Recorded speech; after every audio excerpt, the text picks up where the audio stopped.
Welcome back to Coffee in the Swarm, a Project Zion podcast production coming to you from Graceland University in Lamoni, Iowa. The Swarm is our on-campus snack bar in the Newcomb Student Union. This year, our podcast is co-hosted by campus chaplains Aaliyah Farrell and myself, Levi Triplett, and is hosted by campus minister Mike Hoffman. Coffee in the Swarm is where we interview students at Graceland who are connected to the community of Christ. Today, we are with our first guest speaker, Savanah Marshall. Savanah, how are you? I'm doing good. Thanks for having me. Of course. We're glad to have you. So tell us about yourself. Tell us your story. So I'm originally from Woodbine, Iowa, a small little town, basically just like Lamoni. I'm the youngest in my family. I just have an older sister and then obviously my mom and dad. The high school I went to, small high school, like I kind of mentioned earlier, I graduated with like 40 in my class. So that allowed me to do basically everything in my high school. So I did all the sports, all the clubs, all the extracurriculars you can think of. So yeah. So there was 40 in your class. Mm-hmm. How many were in the total school? In the high school, I think it was around like 100, 150. And then the total for the whole school, I think it was like 450 maybe. Okay. So very small. 450 from like kindergarten to okay. seniors. Yeah, pretty crazy. Yeah, that's about what mine was. Very, very small. Very small. So tell us a little bit about your major in your house and your year. So I'm a sophomore this year. My major is elementary education with a reading endorsement and a minor in psychology. I'm on Soraya. Go Soraya Sailors. I love my house. And then here at Graceland, I just do a bunch of different clubs and stuff on campus as well as choir. I'm not a student athlete. So that allows me to spend a lot of my time with a lot of different extracurricular activities, like different clubs and stuff on campus. So yeah. So you're not a student athlete. No, I am not. Which is this day and age is like crazy. I mean, it is crazy. It's crazy how many people I have asked me, like when I'm talking about my Graceland experience. So you just came to Graceland for Graceland? And then I'll be like, yeah, I just came to Graceland for Graceland. So yeah. So tell us a little bit about the clubs that you mentioned. So I'm in the Community Development Club, which is a club through Max Pitt. We basically just work on projects in town or bigger projects. Like last spring break, every spring break, normally they go to Guatemala and do projects like that, which is pretty cool. Really enjoy it. A lot of my friends are in that club. Max just kind of put me in it. So I was almost like forced to be in it, I guess. But I really like all the people. And then you should know he does that all the time. Yes. He meets somebody, he goes, oh, I'll sign them up. Yeah, when I was coming in my freshman year, I asked my parents and my sister, I was like, what is this like community development class I'm in? I was like, what is this? I'm so confused. And then I was like, oh, it's just a club, whatever. Yeah. And then I'm also a part of Enactus, which is kind of like a business club on campus, which with my major, it doesn't really make sense why I'm in it. But I really enjoy that a lot too. That could be another thing that you just got signed up for. I don't know. Yeah, I actually, right before the club fair, Jared Doty gave me a letter in my mailbox. I was like, we want you to come, which was pretty cool because my older sister who came here, she was also part of Enactus. Was she a business major though? Or? She was communication, social media marketing. So more in that realm where I'm elementary education. But I really enjoy that club. Yeah. I'm part of the events committee, so just planning smaller events on campus. Yeah. But also, last year I had the great opportunity to go with a group of 4 other people to Dallas, Texas, and actually get to present one of our projects at the national convention, which was like one of the coolest experiences ever because I never thought I would do something like that. Mm-hmm. So that was really awesome. That's cool. Oh, and then something else that I do is I'm in charge of Afterglow this year with my roommate, Kayla. Pretty awesome. So for those of you listening, just in case you don't know what Afterglow is our student band / worship service on Wednesday nights now, which is, I know that's probably what you guys know, but it used to be on Sunday nights, but we moved it to Wednesday nights. So largely because there are so many student athletes that aren't available on Sunday nights. So cool. So yeah. So did you say that you were Community of Christ back in Woodbine? Yes. Okay, so what was that experience like back home? So for me, we actually moved to Woodbine when I was 6. So basically that's all I remember. I got baptized when I was 8 through the church, which was pretty cool. It was nice that I got to like experience that. And it wasn't like I was just baptized when I was first born. Like I got to make the decision, which was pretty cool. I got to do it with some of my friends too. But our congregation was obviously small. I grew up in a small town. So that was something that was also cool because then I got to participate a lot in church. So whether it was like reading scriptures or praying or doing like the offering or something like that, I got to be involved in in the services. But yeah, it was just, our congregation was pretty small and it was most of my friends too, which was cool. So it was like we had the old people, like the older people, and then we had like our parents and then all the young ones. And I think like at most we maybe had like 20 people come in, like total. Yeah, like we had not very many, but honestly, I kind of liked that our congregation was small just because then I knew everyone and I felt like I had a good connection. I also think that's a big reason why I have no issue like speaking in front of people and stuff, is because I started at a young age through church with people that I always felt comfortable with. I was going to ask you, because you're so outgoing. I just wondered if that was part of the, your experience. So. That's definitely something, because like, I mean, I remember when I was younger, I'd get nervous. I'd be like, oh, Mom, I have to talk at church. And she'd be like, Savannah, you literally know all of these people. Like Grandma and Grandpa are sitting there, and then Grandma and Grandpa after the services would be like, remember, for the old people, we got to speak loud and slow so we can understand. So then they give me like little tips here and there too. So that was always cool. Yeah, that's cool. Where were you born if you weren't born? Oh, I was born in Independence, Missouri. Oh, okay. And then when I was like 6 months old, we moved to Blue Springs. And then my dad is actually originally from Woodbine. So we moved back there. His parents are still there and stuff, and then lived there for 12 years. And actually, the summer going into my freshman year of college, they moved back to Grain Valley, Missouri. So now we're back in the Kansas City area where originally I was born. So your parents are back in... Yep. So when did they move? Going into my freshman year. The summer high school. Of my... college. Uh-huh. Oh, yeah. Yeah. Yeah. We moved when our oldest daughter was in college too. So, yeah. So I always knew we would move back to the area at some point, but I was definitely not prepared for it to be right after my senior year of high school. Yeah. I was like, it was a big thing for me because, I lived in the same place for 12 years of my life. Change is not a very good thing for me. So that was... So does Grain Valley feel like home to you? It does now. Okay. I will definitely say like, up until Christmas break last year, I still had boxes in my quote unquote room because I hadn't lived there because my parents moved. So it would have been July of 2022. That's when they moved there. And I decided to stay back in Woodbine with my grandparents to spend my last summer, like high school summer with all my high school friends and stuff like that. So this summer it was a lot of adjusting because it was my first full time, like actually staying there, but it's definitely now home to me. So that's really nice. That's cool. Yeah. So what really brought you to Graceland, do you think? So a lot of my family has come to Graceland, like a lot of my family. I don't exactly know like what number I am in my family, but I'm telling you, like a lot of my family has come here. My parents came here. That's where they met. My sister came here. And then just a bunch of like cousins, aunts, uncles, grandparents, stuff like that. So I actually, because I'm the youngest in my family, like in my whole family, I was like, I'm not going to Graceland. I'm going to be different than everyone else in my family. I'm not going to Graceland. I'm going to be the trailblazer. I'm going to be different. And then, senior year rolls around. I got to start looking at colleges. And I had visited 2 other colleges and Graceland was my last one. And I was thinking, okay, like I talked to Michelle Dickey-Cox, she's a education professor here. And my big thing was like, I love Graceland. I knew I loved it. Felt like a second home because I've been coming here since I was a little girl for homecoming and stuff like that. So I was like, I just got to make sure the education program is good. That's my make or break. Within like a minute talking to her, my dad was like, I knew you were coming here.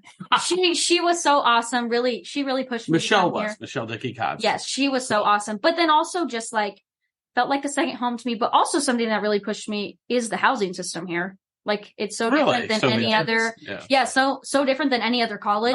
Right. And yeah, I really enjoy the housing system. I love that I'm part of a house. And was your mom was she? My mom was on Soraya. Oh, really? So which I already knew some girls who were on Soraya. So I kind of was like, oh, that could be a good option. But then I was like, it'd be even cooler since my mom was on Soraya. Yeah. If I was on Soraya.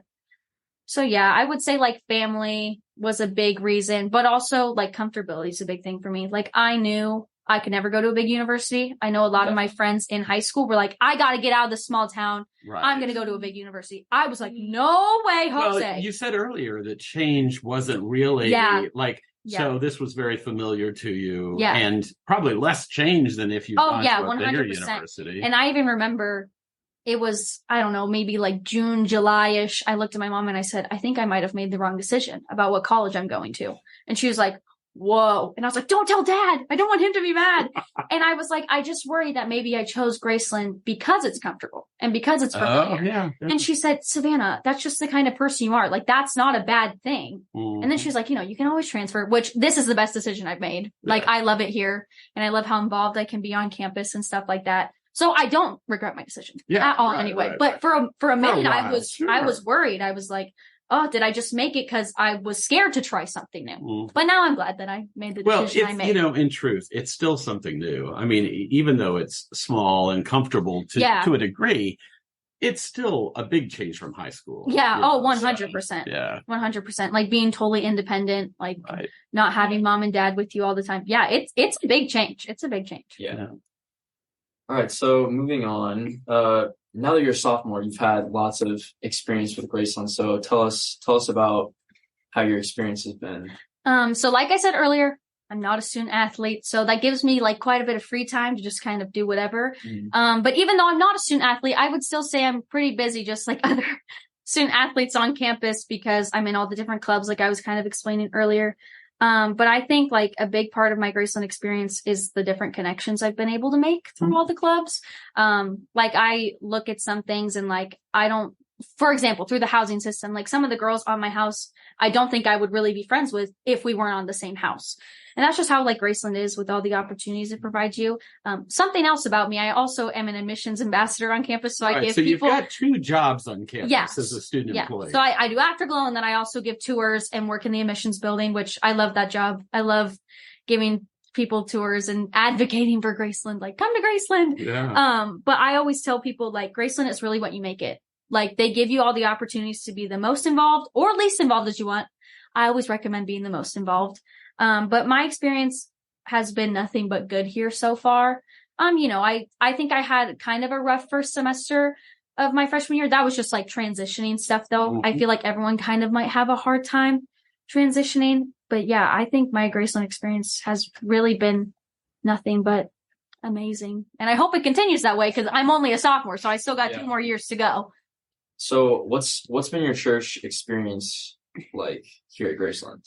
So coming in my freshman year, I remember during Welcome Week, we had a club fair, and I remember seeing the campus ministries table.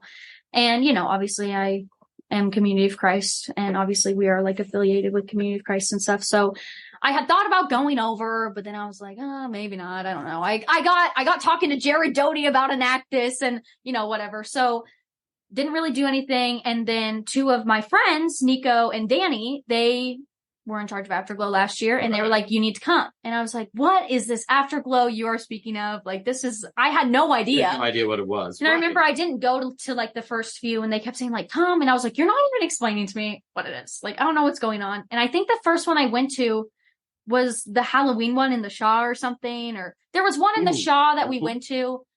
No, it definitely wasn't the Halloween one. It was one in the Shaw. I remember it was one in the Shaw, and I don't remember who the speakers were, but one of the speakers had us like take out a piece of paper, and we were like writing our lists of loved ones or something. And then we sent like a nice message to them or something. I remember doing that, wrote a message to my dad and sent it. And I was like, this is really cool. Like, because I'm not the churchiest person ever. Obviously I grew up going to church and stuff, but like, I'm not the most churchiest human in the entire world. What does that even mean? Yeah, not the churchiest. What does that mean? Like, I don't know how to maybe we should cut this out. But I just like, we went to church, but it wasn't like, I don't know.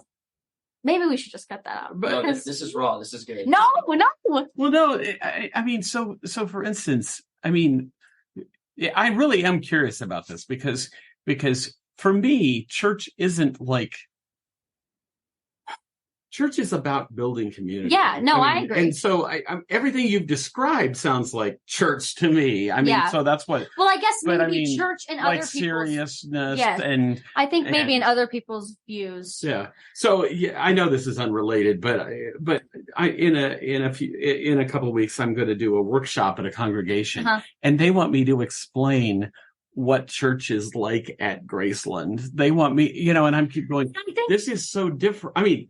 Your experience talks about the difference between what it's like at a home congregation, maybe. I mean, and I think for me, what made me want to keep going to Afterglow is because it was like church through community and connections. I'm not saying that's not what my church was like at home, but it was also people all my age. So it was easier to relate. Where like church back in Woodbine, obviously you have like the older people, you have like my parents' age stuff, and then you have us kids. Right. So to me, I mean, church always felt like a community, but this was just a new sense of community because it was all everybody was your age. With my peers. Right. Yeah. So then I remember being like, this is really cool.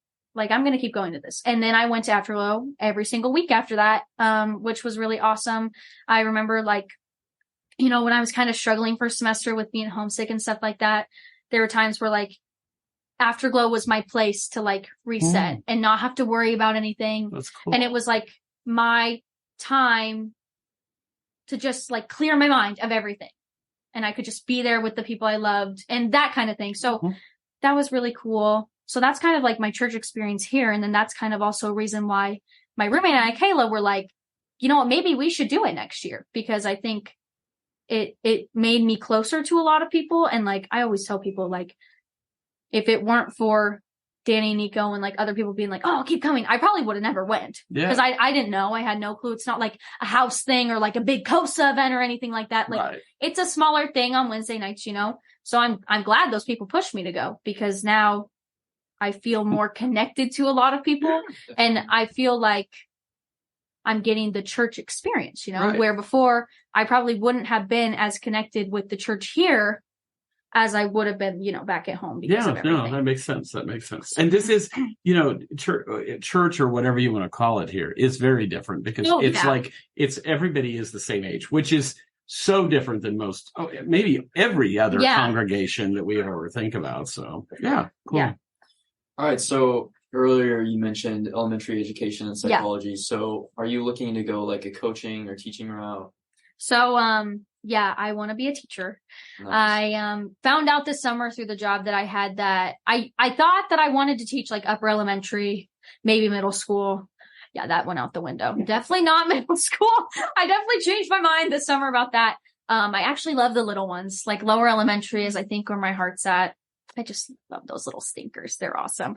But with that, I also, the reason why I have a minor in psychology is end goal. I'd like to, after I graduate, be a teacher for a few years, get my master's in school counseling, and then become a guidance counselor. That's what my dad does. So kind of following in his footsteps. Growing up, like I was always intrigued in his work, like always intrigued. Like I'd always be like, I don't know, the brain is just so interesting to me, and like how figuring out why people act the way they act and like how it has to do with stuff. Like psychology classes are just so interesting to me. So, and just hearing, cause he would come home from work and I'd be like, Dad, how was work? Like, I want to hear. And obviously he's not going to share everything with me, but sharing some experiences like he would have with kids and stuff. Like, I was like, I want to do that. I knew I could never do a job where I just sat at a desk all day. No way, Jose. I'm too much of a people person. I got to be up. I got to be moving. I have to be interacting with people constantly. That's like the way it fills me up. So I just kind of like figured out that kids were the way I wanted to go rather than people my age. What age does he, what age? He's middle school. So he's a middle school guidance counselor. So when we lived in Woodbine, when we first moved back, he was K through 12th guidance counselor for 2 years. I know, crazy. Like crazy. He'd be like, I would have a lesson plan with you second graders, and then I'd go into my office to work on transcripts for college and stuff, and I have to be like, give me a second to reset. I'm in second grader mode. I need to get back to senior level high school mode. And then after the 2 years that we were first there, then he was just 5th through 12th. But now we live. What do you want to do as a guidance counselor? What age do you want to stay with the little kids? Or honestly, I don't know. Okay. Because I think with that, maybe I'd want to go older. But also I tell people like, that's my goal right now, but who knows, I might change my mind and be like, I just love teaching and I just want to keep teaching. But right now I do think like maybe middle school guidance counseling would be cool, just cause you know, they're at that time in their life where they honestly need someone the most, cause a lot of things are changing at that time in your life. So yeah, I'd really like to do that. That's kind of like my end goal in life. That's awesome. So I guess with teaching little kids, it would just be kind of generally teaching every subject. Yeah. Which at first, why I was like, oh, I can't teach the littles. It's because I was like, I have to teach these kids like how to read and how to write, like that all falls on me. If these kids grow up not knowing how to read, they're going to be like, it was their first. Oh, Savanah, it's even weirder than that. So my wife taught kindergarten for several years. And she and I got in this conversation one time, and I said, well, why don't you just have them line up? And she looked at me and she goes, Mike, they don't know what a line is. Yeah, they don't know. Oh my gosh. I thought I'm never going to teach little kids. Yeah. Yeah, it is crazy because this summer, I worked at a church camp. It wasn't through Community of Christ, but just at a church camp. And I was able to teach some classes and stuff and just work with kids. And I was with... How old were they? The kids that I worked with the most were the Rocket group. So they were going into first grade. So they had 1 year of school. So they knew, which I liked, because I was like, so I would be like, you know how to line up. I know you know how to line up because you went to school and you did this. But that gave me a real like eye-opening experience, because also I'm not the most patient person in the world. Like sometimes this summer, my patience got a lot better, because when you have 36-year-olds running around and they're not going to understand right away what you're saying or what you want from them. So that was something that I got to learn, which I mean, I'll get better as time goes on. But I just realized I was like, oh my gosh, they're so fun. One, they think I'm the funniest and coolest person ever. So that's really awesome. And two, like, it was just crazy all the connections I made, because my last day of work, like kids were like crying because I was leaving. I was crying because I was leaving. And I was like, these little kids, like you spend all that time with them every day, and just thinking about even being a teacher. If you think about it, you're spending more time with people's kids than they're spending with their kids. And just those like connections you can make and like the impact you can have on their life is just so like awesome to me. Yeah, definitely. So lastly, what are your hopes for the community of Christ in the future? I would say for me, something that I think like we should continue to work towards is like bridging the gap between the older generation that's going to the church and the younger generation.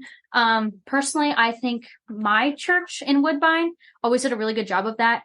Noel Shear, you guys know like Adam and Nicole. Their dad, he was a pastor and would preach sometimes at our church. And his were always my favorite, because he just knew how to bring the message and have it be able to relate to like us younger ones. So like me and Nicole and his kids and stuff like that, but also like hit home to my grandparents as well. Don't know how he's doing it. Like, don't know how he's doing it. I wondered if you knew what, like. But like, I even remember one time, like he started his message and he was talking about like a TV show that like everybody would know about, and was talking about like superheroes or something, and then like tied it back into the message. And it was something that I was like, oh, this is cool. I can relate to. And like my grandparents could also relate to. So just trying to continue to like bridge that gap, because I know like right now there can be such a big generation gap between the people who are going to church, which isn't a bad thing, because I think both generations can learn from one another, which I think is really awesome. I agree. But absolutely. Just so then, like, that's just kind of how I grew up, having the person who is giving the message, being able to reach all groups in the church. Thank you, Savanah. Is there anything else you'd like to share? I don't think so. Thanks for having me. This is really fun. Yeah. See, thank you. Thanks for doing it. Yeah. Well, I think that about wraps things up for today's episode of Coffee in the Swarm. Thank you for listening. This is Levi and Mike signing off until next time.